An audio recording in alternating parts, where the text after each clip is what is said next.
இன்று மாற்றத்தின் நாள். மாற்றம் உண்டு.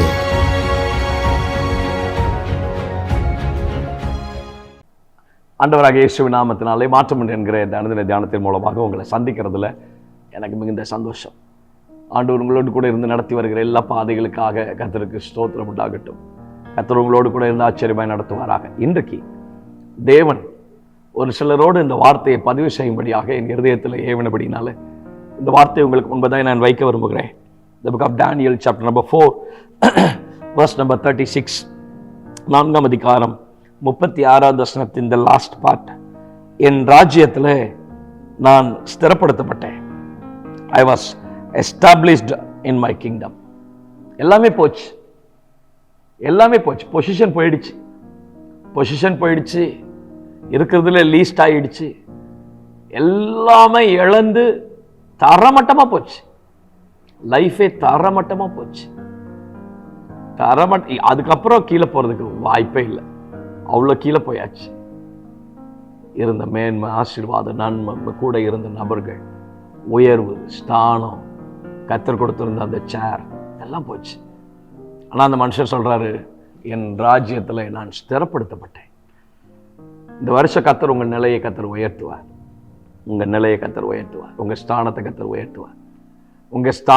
உயர்த்துவார். நான் சொல்கிறேன், தீர்க்க தரிசனமாய் சொல்கிறேன், உங்கள் ஸ்தானத்தை கர்த்தர் உயர்த்துவார். உங்கள் ராஜ்யபாரம் ஸ்திரப்படுத்தப்படும். சுயம்பாகி போல உங்கள் ஓட்டம் முடிந்து போகாது. பானபாத்திரக்காரனை போல உங்கள் ராஜ்யபாரம் ஸ்திரப்படுத்தப்படும். எப்படி பானபாத்திரக்காரனை ராஜா அழைத்து மீண்டும் அழைத்து அனுப்பி அவருடைய ஸ்தானத்தில் வைத்து உயர்த்தி கனப்படுத்தி அழகு பார்த்தாரோ, அதே போல இந்த வருஷத்தில் இன்னும் குறிப்பிடப்பட்ட சில நாட்களிலே, சில வாரங்களிலே, சில மாதங்களிலே உங்கள் ஸ்தானம், உங்கள் பொசிஷன், உங்கள் சீட் ஸ்திரப்படுத்தப்படுவதை தேவனுடைய ஆவியானவர் உங்களுக்கு அடையாளமாய் கர்த்தர் காண்பிப்பார். ஒருத்தர் உங்கள் நாற்காலியிலிருந்து உங்களை தள்ள முடியாது. ஒருவர் உங்கள் ஸ்தானத்திலிருந்து உங்களை தள்ள முடியாது. ஒருவர் உங்கள் மேன்மையிலிருந்து உங்களை தள்ள முடியாது. ஒருவர் உங்கள் உயர்விலிருந்து தள்ள முடியாது. ஏன் தெரியுமா? பல கடினமான பிரயாசங்களுக்கு பிற்பாடு தேவனை சார்ந்து தேவன் மேல் வைத்த நம்பிக்கையில தான் இந்த உயர்வில், இந்த பொசிஷன்ல, இந்த சேர்ல கர்த்தர் உங்களை கொண்டு வந்து வைத்திருக்கிறார். நீங்கள் இப்பொழுது இருக்கிற இடம் சாதாரணமான இடமா? எவ்வளவு அவமானம், எவ்வளவு அடி, எவ்வளவு வேதனை, எவ்வளவு நிந்தை, எத்தனை வசை சொற்கள், இது எல்லாம் தாண்டி தான் நீங்க வந்து நிக்கிறீங்க. நீங்க இன்னைக்கு கர்த்தர் அவ்வளோ எளிதாக உங்களை தள்ளிடுவாரா? அனுமதிப்பாரா? அதுக்கு நோ, இல்லவே இல்லை. உங்கள் ராஜ்யபாரம் ஸ்திரப்படுத்தப்படும்.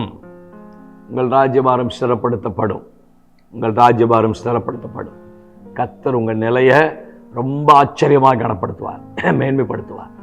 உங்களை பழைய நிலையில, உன்னதமான நிலையில, மேன்மையான நிலையில ஆண்டவர் உங்களை கொண்டு வந்து நிறுத்துவார். நிச்சயம் அந்த நன்மை இந்த வருஷத்துல நீங்கள் பார்ப்பீர்கள். உங்கள் நாற்காலியிலிருந்து ஒருவர் உங்களை தள்ள முடியாது. இயேசுவே, ஆண்டவருடைய சமூகத்திலே நாங்கள் வந்திருக்கிறோம்ப்பா, இது எவ்வளோ நல்லவர். எங்களை தள்ளிவிட நினைக்கிற எந்த சூழ்நிலைகளாக இருந்தாலும் எங்களை ஒரு நாளும் தள்ளிவிடாத தேவன் நீர் இருக்கிறீர். எங்கள் கரம் பிடித்து எங்களை அற்புதமாய், ஆச்சரியமாய், மேன்மையாய் நடத்துவதற்கு நீர் உண்மையுள்ளவர் என்பதை மாத்திரம் நாங்கள் அறிந்திருக்கிறோம். அந்த கிருபையுள்ள கரங்களில் எங்களை விட்டு கொடுக்கிறோம். தேவன் தம்முடைய விசேஷித்த கரத்தினாலும் நன்மைகளினாலும் நடத்தும், ஆசீர்வதியும், பலப்படுத்தும், கிருபை தாரும். தேவ நன்மைகள் கூட வேண்டு வழி நடத்தட்டும். இயேசுவின் நாமத்தில் ஜெபிக்கிறோம் நல்ல பிதாவே, ஆமென். May God bless you. God will bless you. தைரியமாயிருங்க. Amen.